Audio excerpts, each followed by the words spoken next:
And we back. We needed a mock with some bop in it, so of course I'm not gonna leave y'all hanging too bad. But I don't do this a lot, but I think that's part of the beauty of it. You know, the fact that I only do one mock draft all year, because I do love to change my mind. The fact that I'm gonna do one mock draft a year kind of make this, you know, special. Almost, kind of, sort of. But we're here for it. The Voch Lombardi mock draft 1 point only. We're gonna do this, and you know, we're gonna try to do this based on what I would do. It's this not an accuracy thing. I'm not trying to keep up with the mock draft accuracy pool.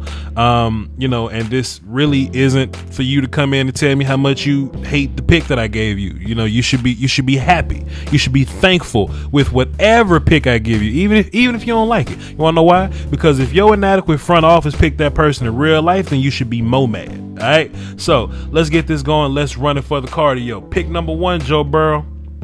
No discussion. Get in there. Get on with your life. I ain't even really got to break this one down. Let's just move on. Bengals fans, you know, they should have done all their Joe Burrow research, and the Bengals front office should have sent that playbook out months ago.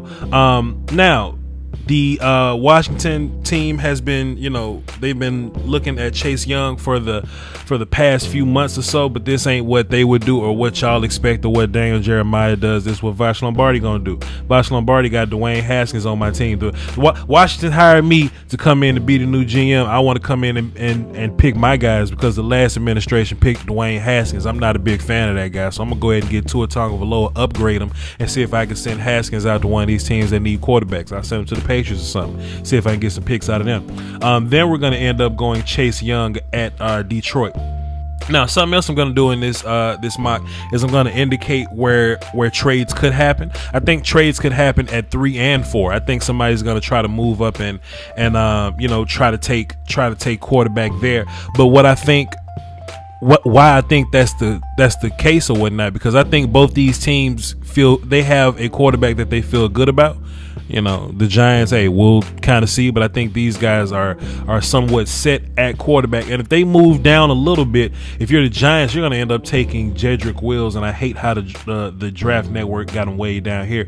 But if you're the Giants, you know, you can move down a little bit. Even if you're one of the maniacs that say, hey, let's take Isaiah Simmons here at 4, right? You can still move down, get an extra pick, and still potentially get Isaiah Simmons. If not, get a corner. Get Jeff Okudah. You know what I mean? If not, still get one of the offensive linemen you were going to get anyway. So I think that 3 and 4 are prime opportunities for other teams to try to move up into the draft. And of course, you know, the Lions have that same thought process as well. We've been talking about that for a while now. Now, if I'm the new GM at the Miami Dolphins and I can't get Joe Burrow and I can't get Tua, I'm not in the business of panic picking. I'm not gonna go get Justin Herbert just because everybody else is, you know, going to go get Justin Herbert. I think my team is a little less complete than other teams that can possibly draft quarterback, and I'm a big fan of the build my house theory. I'm not trying to draft a rookie quarterback first. Like, if I start a brand new franchise, I'm not getting a quarterback first because the O-line is going to be bad, the running back is going to be bad, the receivers are going to be bad. I ain't saying that about the Dolphins. It's just my train of thought. So if I'm the Dolphins, I got 3 picks in the first round, and I want to continue to build my house. I seen Brian Flores make a cool little run with Fitzpatrick and some cool little guys or whatever. So let's give Flores more than some cool little guys, see him continue to build that team, then we can see if we can get a quarterback next year. It could be via free agency, or you could draft a guy. So with me not drafting Justin Herbert right here, because I'm not that high on him to, just kind of take right here with this team and these picks. I'm not giving up these picks to trade up or anything. I'm just going to get the best player available that kind of fits what I need. Jeff Okudah would be right here, but we spent free agency on Byron Jones. Xavier Howard's making a lot of money. I think they're pretty good at corner. I could do a no-fly zone thing, put Xavier Howard at nickel and put Byron Jones and Jeff Okudah on the outside. I do believe in overkill. But I'm going to take Isaiah Simmons right here because I just think it kind of makes a little bit of sense. Isaiah Simmons is a guy that I call a ultimate luxury pick, and you only draft him if you got pieces at every level of your defense already. And I think they kind of got that in Miami. They got players that they can put. They got players in places they can put. So if you move Isaiah Simmons away from a place, they can just plug another guy there. And if they don't have that player already, they got 13 other picks in this draft they can use. So moving right on along, the Chargers are a team that I think they have a lot more players. Their house is a little better built than the Dolphins house is. They got a running back that they feel good about. They'll probably draft another guy later. Wide receivers good. They're building that offensive line. So I feel good about the Chargers offense's house already. So I feel good about them go ahead and drafting a quarterback. So let's put Justin Herbert in LA. I don't know if I called him San Diego on accident, but anyway, Jeff Okudah normally shouldn't fall this far, but I just think by like circumstances, he just ended up being here, and Carolina probably shouldn't pass on that dude. So let's get Jeff Okudah there. You don't need a scouting report for him. And if I was the GM for the Cardinals, I need a raise already, assuming that everybody noticed how I just robbed Houston for DeAndre Hopkins. So I'm not in the receiver market if I'm the Arizona Cardinals. So let me get the best offensive lineman available, right? So Tristan Wirfs is up there, but on my board, Andrew Thomas is better. So let's go ahead. Let's just go ahead and get Andrew Thomas and put him in the cut. Now this is a opportunity for somebody to trade up and come get the Jaguars pick, but I think the Jaguars are a team that could be doing the moving up. The Jaguars have 2 first-round picks. They have a disgruntled young pass rusher. I think they can use all of those things to potentially move up and get a quarterback. They're saying, well, Voch, what about Gardner Minshew? And Voch would say, what about him? Exactly. So there'll probably be a team that'll move up and get a quarterback, but we're not doing trades in this draft. And if they stay put, we're just going to get CJ Henderson in on this team. I think that's a pretty good place for him. No, I'm not being mean to Gardner Minshew. Y'all going to have to get over yourselves. Cleveland Browns should not do anything tricky. They shouldn't try to get cute. I saw some reports about them, trading back to get some extra picks and just ending up drafting Ezra Cleveland, the tackle from Boise State. I don't want to call BS because it's not like I got faith in these front offices anyway.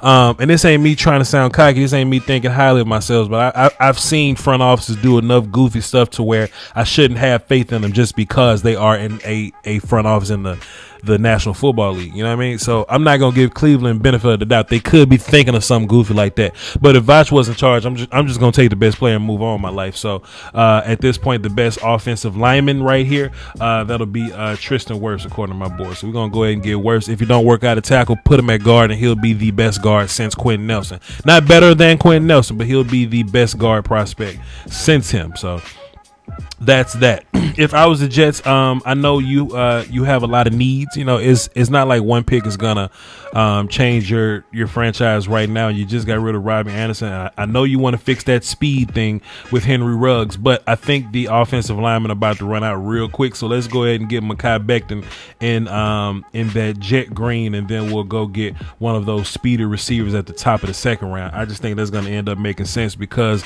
the run on offensive tackle has happened, and the run on receiver is bound to happen. That's my thinking if I'm the Jets GM. So I'm gonna go ahead and get Mekhi Becton in the paint and move on with my life, and hopefully we can coach him up to greatness. If I'm the Oakland Raiders, now there are a few teams that seem to be in the wide receiver market right now. The Raiders, the 49ers, and the Broncos. They're all in the wide receiver market. Here's my logic when it comes down to the Raiders and the 49ers pick. If I'm the GM, right?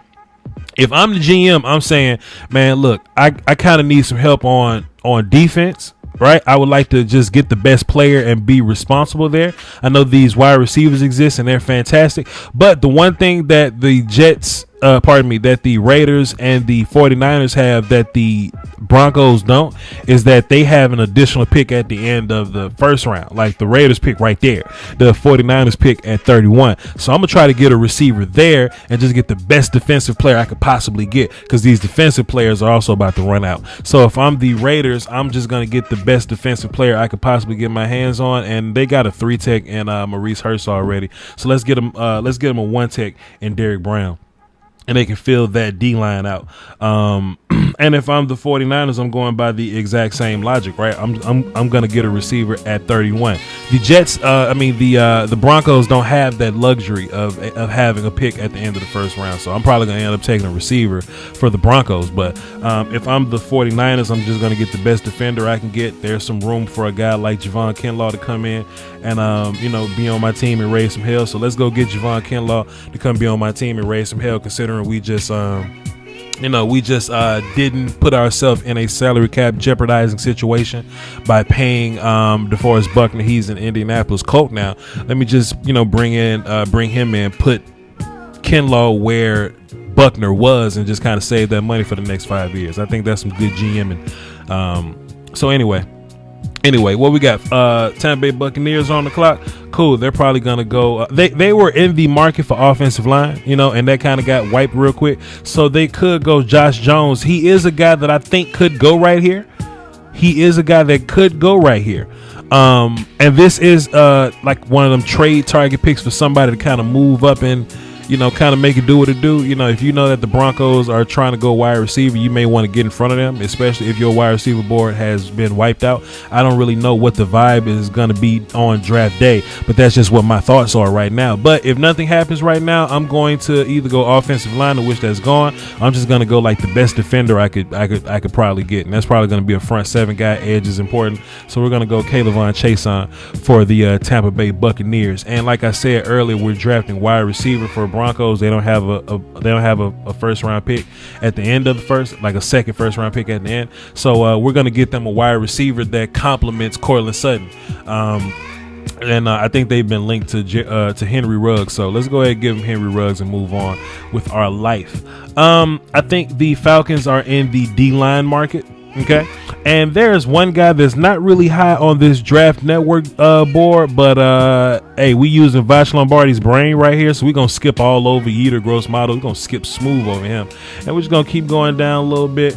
We're gonna run to my guy AJ Epinesa, who this number should be in the 20s. I don't know why they got him ranked 37, but he should be ranked in the 20s. I don't care about the PFF speed and spark number and metrics and athleticism.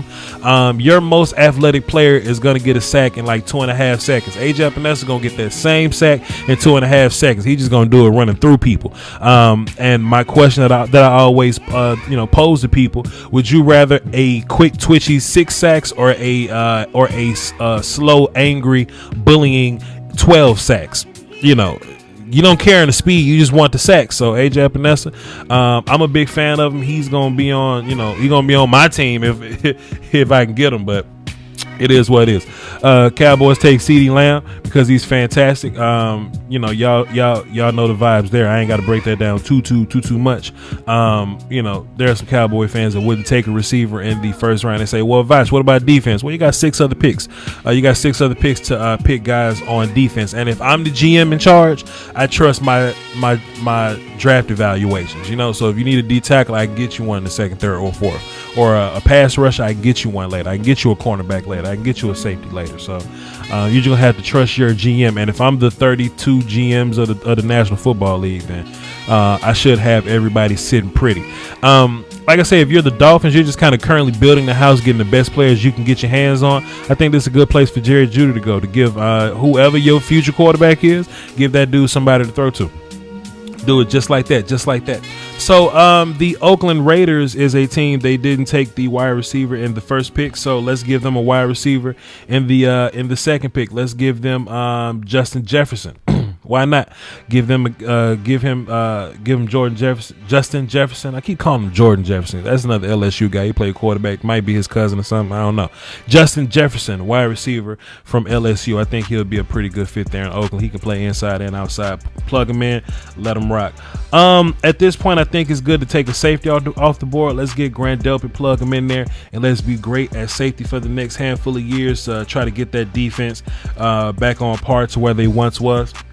I don't like the Philadelphia Eagles, so we're gonna draft him a fullback or something. But that'll make my day. But we're gonna be fair to him. We're gonna give him a receiver, and I think a receiver that will fit well with them is Jalen Reagor, just to complement the guys that they have there already. They got a couple guys that are similar to the other players on this board right now. But we're gonna give them Jalen Reagor to I don't think Deshaun Jackson's gonna be there very long. So Jalen Reagor is going to be a guy that can learn how to be fast guy in the league behind him. He can come in and play the slot for you today. You plug him in, be great, move on with your life. Not a fan of the Eagles. I'm a fan of Jalen Reagor. There you go, buddy. I think the Minnesota Vikings are a defensive drafting team, but they're a team that have 2 first-round picks, and they're in the market for a receiver. So I'm not going to take receiver with the 22nd pick. We're going to take a receiver with the 25th pick. But if we know the Vikings, they're a defensive-leaning team. So at this point, I think cornerback is a good place to go. Now, I don't know who their cornerback is that'll be available on the board right now. You know, the third cornerback left on the board. I don't know who their guy is going to be. But if I just had to use my board, the next best available corner would be Christian Fulton from LSU. I think that'll be a good get for them. I don't know how Jalen Johnson got way up here in front of all these guys. I don't know. But we're going to get Christian Fulton. We're going to plug him in, and we're going to let him be that guy. Some people asking me, Voch, you don't like Jeff Gladney? Well, just because I ain't draft him ahead of some other people don't mean I don't like him. Relax. I could just read people's mind. I just know how this is going to work. The New England Patriots, okay, they're kind of in the quarterback market. I think they're going to end up tanking and trying to get Trevor next year. That'll make me sick. So we need a team to be way worse than the Patriots this year. So Jets, step up to the task. You know, the Jaguars, hey, all y'all other teams that's way up there. You know what I mean? Washington, I need y'all to be incredibly bad so that the Patriots don't end up getting sunshine next year. But for the sake of this draft, they'll probably just get the best defensive player available. They may get a receiver or something, but I think they're gonna just put quarterback up there. You know, this is my draft. We ain't taking this too seriously. Just give the Patriots a quarterback for the sake of Patriot stuff, but we don't know how the Patriots gonna draft. The Patriots don't even draft that incredibly well, to be honest. So they'll probably draft a fullback right here for real. But we just gonna put him on the Patriots and move on with the rest of our draft. I'm going to go defense for the New Orleans Saints. Patrick Queen, let's keep him in Louisiana. I think they're, just give him linebacker help, man. You can never have too much linebacker help, and I think the Saints are pretty much set everywhere else. You know what I mean? So plug them in, give them linebacker help. They could go like D-line, I guess. That's another place that they could go. But they getting Patrick Queen in my draft. I'm not here for your back talk. All right. Not here for your back talk. Now we're here with the Minnesota Vikings. This is their second first-round pick. This is where they go receiver. You know what I mean? And look, man, if I'm any of these guys that got 2 first-round picks, I'm absolutely getting the best player I can get with that first one, and then coming back and getting a receiver with the second first-round pick. And like I said, man, and it's pros and cons to that system. You can wait around for a receiver all you want to, because when that run happens, it happens. We ain't wiped out at receiver, but some of the guys you really, really like, you know what I mean? They kind of gone. Like T. Higgins still there. I like him. Hamler still there, but I ain't taking him in the first, But, people want to say, yo, Voch, it's like a million receivers you can get. I mean, I get it, but like a million of them probably go in the first round. Like a million of them probably get taken. And, you feel good about these guys, but how many of these guys do you feel really, really great about? I think the really, really great guys have come off the board by now, but anyway, that's just my thoughts. Do I have time to address offensive line with the Miami Dolphins? I think Josh Jones will probably get taken way before this, but he's available. He's on the board. Let's go ahead and get him. They have Eric Flowers on their offensive line, so that and they paid him $30 million. The Dolphins paid Eric Flowers $30 million. So that should give you vibes about what that offensive line room looks like over there. Let's give him Josh Jones from Houston, and we can move on with our life. Let's get that off the screen there. The Seattle Seahawks, they've been looking for edge help or whatever, so let's give them Yetur Gross-Matos. I don't think they're going to pay Jadeveon Clowney. If they do, they're going to pay him something cheap. Plus, they're always retooling edge. They're always retooling these D ends, man. So let's just give them Yetur Gross-Matos and move on with our life. Plug him in, do what you want to do with him. Baltimore Ravens, I think they end up going with a guy like Zach Bond. They need edge help and like linebacker help, and who better who better to do that than the guy that can play edge and linebacker? You know what I mean? Zach Bond is one of those guys, and we know that the Baltimore Ravens like to do stuff like that. They like to draft these guys that can play linebacker and edge, and end up plugging them in different places in their scheme or whatnot. They need a lot of linebackers in that scheme. So hey, you know, and they don't pay people because they constantly drafting them. Which is smart and hilarious. So go ahead and put Zach Bond on that team and move on with your life. So when it's time for you to make that Matt Judon decision, you know. Tennessee Titans. I'm going to give them the best defender that's kind of left on my board. Let's give them Jeff Gladney and move on with our life. I think putting just bolstering defense, keeping defense great again. And we'll probably address some offense stuff for them later. You know, like, you know, if you want to go in different places on the offense, you could address that. But I think the Titans are a team that's trying to stay gangsters on defense, especially considering that they're running the football and they got Tannehill out there. These next two picks are going to be wide receivers. If I could take the best wide receiver for Green Bay Packers right here, I think it'll just be T. Higgins. They need wide receiver help across the board. The Packers, they probably end up doubling up at wide receiver, so we're gonna do that for them. And you know, for the San Francisco 49ers, they could go Brandon Ayuk or KJ Hamler. I think either one of these guys. I think Ayuk. I have Ayuk ranked a little bit higher, but I think in terms of usage and the kind of guys that's on the 49ers already, I think they would try to get a guy that's different. And KJ Hamler, we're gonna get him, plug him in, and let him be our burner. Let him be our our gadget guy. You know, they like to do quick game stuff and let guys be yak guys. I think KJ Hamler can do that for you. So that's why I would draft Hamler over Brandon Ayuk at this point. And to be fair, the Kansas City Chiefs could do anything here. They can draft any one of these receivers right here and just continue that greatness on offense. They can draft any one of these running backs. The best running back is on the board, but I think they can wait and end up getting one of these guys later. They could do that, but I think they're going to end up going defense. So let's give them Kenneth Murray, who's a fantastic talent, actually, for him to be sitting on the board right there at 32. And if you're the Kansas City Chiefs, go ahead and make your defense better, because you about to run into a little bit of salary cap hell. So you're gonna have to cut a bunch of people, but you're gonna have to, you know, keep Pat somehow. So hey, keep Pat and, you know, keep that defense bolstered and work on giving him some weapons later, you know. I think you got Tyreek locked in. You got Kelsey locked in. So that's a good start for you. So over the next few years, you're going to have to replace some of those receivers that you can't keep, some of those offensive linemen, and keep that defense plentiful. All right. This is my draft, y'all. This is my draft. Go in the comment section. Tell me if you liked your pick. If you didn't like your pick, who cares? Leave. Y'all probably left anyway once I made your pick, whatever. I'm not really here for the feedback on this one. I know that that mock drafts really like stir up the emotion in people.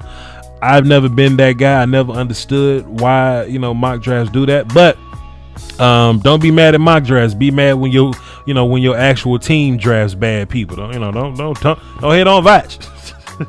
Hit on them.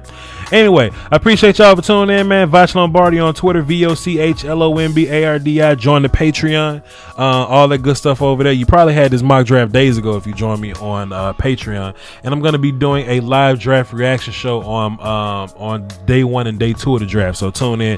It's going to be some fun times over there. A lot of jokes and a lot of real life analysis. All right, y'all hold it down for the Doski Wolski and the Peasky Whiskey, man. Salute. The YouTube Illuminati is taking money away from your favorite content creators, and people often ask the best way to support the channel directly. I tell them that's subscribing to my Patreon. Just $1 a month would increase production and the frequency of uploads. Basically, that means more content for you. For less than a bag of almond M&Ms, you can support the channel, call dibs on requests for future videos, and you can have access to Patreon exclusive material like my throwback film sessions. That's patreon.com/Voch Lombardi. I appreciate the support. Doski Woski. Salute.